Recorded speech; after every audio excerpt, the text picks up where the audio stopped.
And then shall many be offended, and shall betray one another, and shall hate one another. And because iniquity shall abound, the love of many shall wax cold. Days after a judge ruled against him in a child custody hearing, a father and his 2 young sons were killed Sunday when police said he intentionally blew up a house with all 3 inside. A tragic ending to a bizarre case that began more than 2 years ago when the man's wife went mysteriously missing in Utah. A social worker brought the 2 boys to Josh Powell's home for what was to be a supervised visit, and Powell let his sons inside, but then blocked the social workers from entering. Graham Fire and Rescue Chief Gary Franz told the Associated Press. The social worker called her supervisor to report that she could smell gas, and moments later, the home exploded. Sergeant Ed Troyer, Pierce County Sheriff's spokesman, said emails that Powell sent authorities seemed to confirm that Powell planned the deadly blast. Troyer didn't elaborate on the content of the emails, but said they make police believe this is intentional, this is planned, this is a double murder suicide. The kids get out of the car, happy to see the one remaining parent they have because their mom is missing. They run to the house, excited to see their father, who has carefully premeditated a plan to kill them.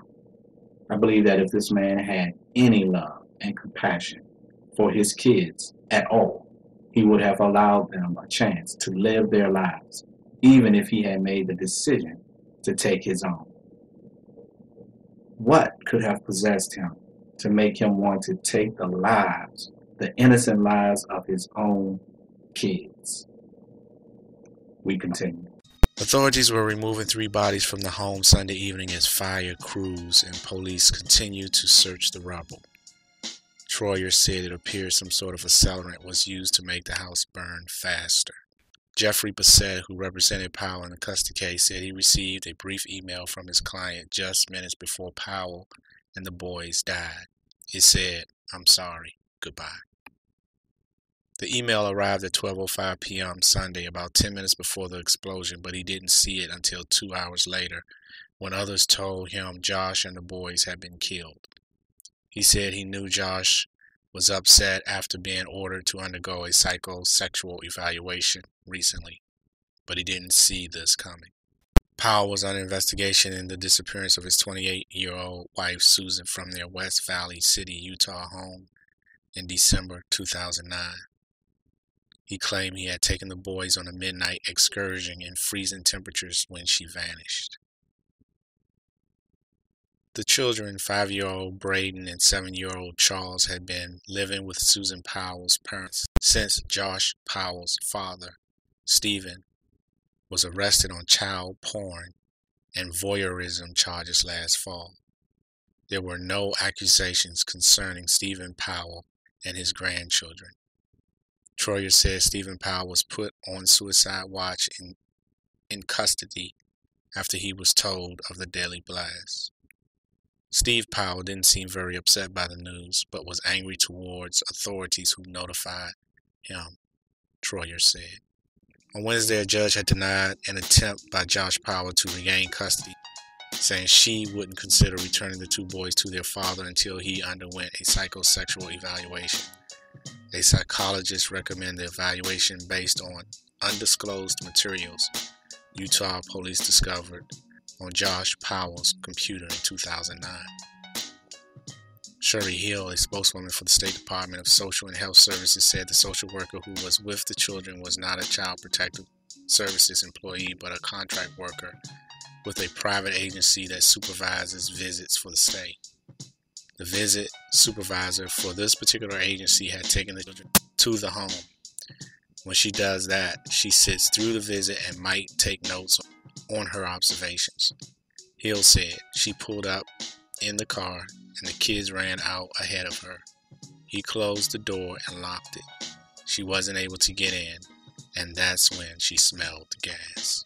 The day of the hearing last Wednesday, Josh Powell submitted a 6-page affidavit attesting to his love of the boys and his competence as a caregiver and insisting that it was time for the boys to come home. For over 4 months already, my interactions with my sons and many other aspects of my character have been investigated and documented by CPS, he wrote. I have proven myself as a fit and loving father who provides a stable home, even in the face of great adversity. It is time for my sons to come home, wrote Josh Powell. My friends, please pray for those who are most vulnerable in our society, like our elderly, the mentally and physically challenged, and especially our kids. These are the people who are the first to feel the wrath of the wickedness that is very pervasive in the world today and growing. They are the first to feel the pain and strain of tough economic times. For example, I read an article talking about what Greek parents too poor to care for their children are doing. Greece's financial crisis has made some families so desperate they are giving up the most precious thing of all, their children. The article said, one morning, a few weeks before Christmas, a kindergarten teacher in Athens found a note about one of her 4-year-old pupils. 4 years old. I will not be coming to pick up Anna today because I cannot afford to look after her. It read, please take good care of her. Sorry, her mother. The Bible said in Luke 21:23, but woe unto them that are with child, and to them that give suck in those days, for there shall be great distress in the land and wrath upon his people.